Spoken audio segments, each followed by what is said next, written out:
أعوذ بالله من الشيطان الرجيم بسم الله الرحمن الرحيم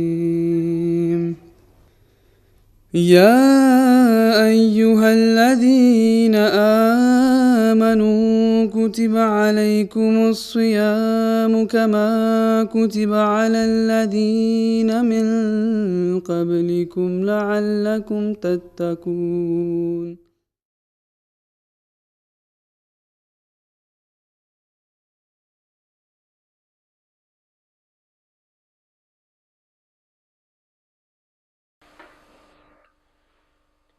أعوذ بالله من الشيطان الرجيم بسم الله الرحمن الرحيم اللهم صل على محمد وعلى آل محمد كما صليت على إبراهيم وعلى آل إبراهيم إنك حميد مجيد اللهم صل على محمد وعلى آل محمد كما صليت على إبراهيم وعلى آل إبراهيم إنك حميد مجيد Chers amis, assalamu alaikum wa rahmatullahi wa barakatuhu. Il reste presque 2 ou 3 jours de Ramadan avant que je parle concernant l'Aïd, Eid al-Fitr et un autre sujet. Mais pour le dars d'aujourd'hui, j'ai choisi un autre sujet qui est très important, qui est important pour toutes nos actions et actes d'adoration que nous faisons. Parce que c'est le point central, c'est comme un pivot. Et si nous ne sommes pas conscients à ce sujet-là, alors nous risquons de perdre de récompense de ce que nous faisons en apparence pour Dieu. Ce sujet est concernant l'intention et la sincérité dans notre intention lorsque nous faisons quelque chose. C'est concernant An-Niyya. Il y a un hadith, une phrase très courte. Souvent, cette phrase est mémorisée par même les enfants musulmans. Innamal a'malu binniyat. Que les actions seront jugées selon l'intention avec laquelle l'homme fait quelque chose. Il est possible que quelqu'un fait un acte qui est très bon, mais son intention n'est pas pour obtenir le plaisir de Dieu et sa satisfaction. Alors, cette personne n'aura pas de récompense de la part de Dieu, parce qu'il avait une autre intention. Peut-être pour être vu, pour être applaudi, pour être apprécié par les gens, ou pour pouvoir recevoir quelque chose en réponse de la part de celui avec qui on fait le bien. Alors il pourra obtenir son objectif pour lequel il a fait quelque chose, mais pas l'amour de Dieu, parce qu'il n'avait pas fait pour Allah. Allah dit dans le Saint-Coran, lorsque les fidèles égorgent les animaux à l'occasion d'Eid al-Adha, la grande fête de sacrifice, il dit لن ينال الله لحومها ولا دماؤها ولكن يناله التقوى منكم. La chair et le sang de ces animaux égorgés, immolés, ne parviennent pas à Allah. C'est le taqwa, c'est la droiture, votre sincérité qui est dans votre cœur, qui parvient à Dieu. Par exemple, pendant le mois de Ramadan, nous faisons le jeûne. Allah nous a appris à travers le Saint-Prophète que le jeûne est pour lui. Ça voulait dire, Allah voulait nous dire que lorsque vous jeûnez, vous observez le jeûne, alors votre intention doit être exclusivement pour Allah. Ça ne voulait pas dire que chaque personne qui jeûne, il jeûne pour Dieu. Il y a beaucoup de gens qui jeûnent pendant le mois de Ramadan parce qu'ils sont nés dans une société et ils voient les autres. Qu'est-ce que les gens vont dire qu'en tant que musulman, ils n'observent pas le jeûne. Alors, aujourd'hui, concernant ce sujet, je vais présenter un long hadith. Je ne vais pas lire le texte, mais je vais lire la traduction de ce hadith. Mais en même temps, je voulais mentionner concernant le Ramadan quelque chose. que si quelqu'un, par exemple, selon un hadith, mange ou boit quelque chose par oubli pendant le jeûne, ce jeûne n'est pas rompu. Il doit continuer le jeûne et ce jeûne sera considéré comme un jeûne observé par ce fidèle musulman dans les yeux de Dieu. Parce que le saint prophète sallallahu alayhi wa sallam a dit, si quelqu'un mange ou boit quelque chose pendant le jeûne par oubli, c'est Allah qui lui donne pour manger ou pour boire. Comme il n'avait pas l'intention de rompre son jeûne. Mais c'est lui qui, avec mauvaise intention, qui rompt le jeûne intentionnellement, alors il y a la punition pour lui.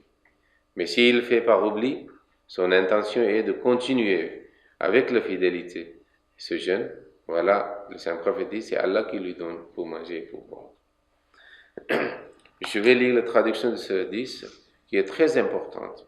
Chacun de nous, et cela nous aide pour raffiner, c'est-à-dire nos intentions, nos sincérités, pour améliorer la qualité de nos sincérités et nos intentions, que nos actions deviennent exclusivement pour Allah. Hadrat Abu Huraira radhiyallahu ta'ala anhu rapporte que j'ai entendu le messager d'Allah dire: le premier qui sera jugé le jour de résurrection sera un homme qui avait tombé en martyr.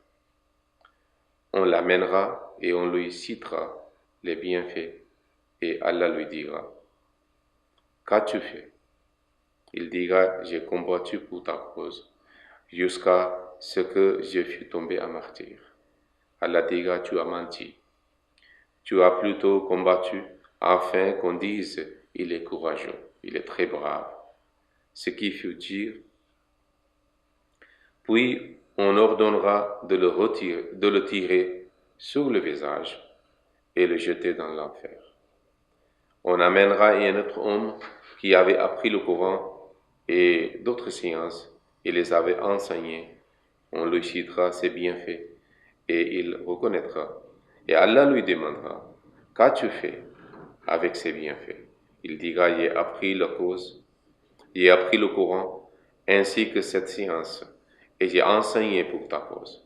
Allah lui dira: tu as menti. Plutôt tu as appris pour qu'on dise: il est savant. Et tu as appris le Coran pour qu'on dise: il est réciteur. Ce qui fut dit, on commandera alors qu'on le traînera sur son visage et on le jettera dans le feu. On amènera une troisième personne à qui Allah avait donné des différentes sortes de biens et de richesses. On lui montrera ses bienfaits qu'il reconnaîtra. Allah lui dira: qu'as-tu fait avec ces bienfaits? Il dira: je n'ai jamais négligé de chemin que tu vaux, que j'y dépense, sans que je n'y dépense pas ta cause. Allah lui dira: tu as menti.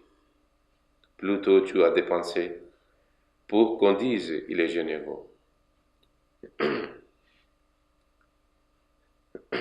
On le traînera après avoir dit ça. On le traînera alors sur son visage et on le jettera dans le feu. Muslim et An-Nasa'i. Ce long hadith est une leçon et un conseil pour nous tous. Nous avons fait le Ramadan, nous avons observé le Ramadan, mais nous devons voir au fond de notre cœur que tous les actes que nous avons faits, est-ce que ces actes étaient exclusivement pour Dieu, pour obtenir son amour, pour avoir la satisfaction de notre âme de la part de Dieu? S'il y a des manques, il y a des faiblesses, nous devons essayer de rectifier, nous devons essayer de corriger cette faiblesse. Nous devons essayer de raffiner nos intentions, que tout ce que nous faisons soit pour Dieu. Ainsi, nous serons récompensés de la part de Dieu, parce qu'on ne peut pas tromper Dieu. Alors, nous devons, comme le saint prophète aussi priait, qu'il priait que, oh Allah, protège-moi contre les actions qui sont faites par les gens pour être vus.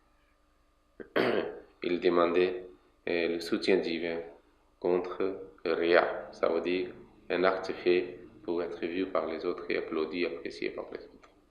Alors c'est aussi une maladie spirituelle. Nous devons essayer d'éradiquer cette maladie spirituelle et nous devons essayer de demander à Dieu que Allah purifie et raffine nos intentions. Et tout ce que nous faisons pour obtenir votre amour, en ignorant toutes sortes d'applaudissements et les louanges faites de la part des autres êtres humains pour nous. Nous voulons, c'est-à-dire que nos actions soient louées par vous, nos actions soient vues par vous et vous nous récompensez. Okay. Et ainsi soit-il. Allahumma salli ala Muhammadin wa ala ali Muhammadin wa barik wa sallam inna hamidun majid.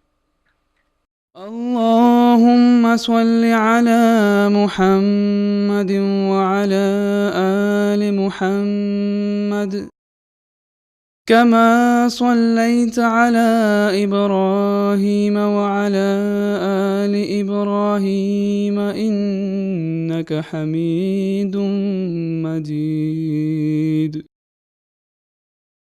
اللهم بارك على محمد وعلى آل محمد كما باركت على إبراهيم وعلى آل إبراهيم إنك حميد مجيد.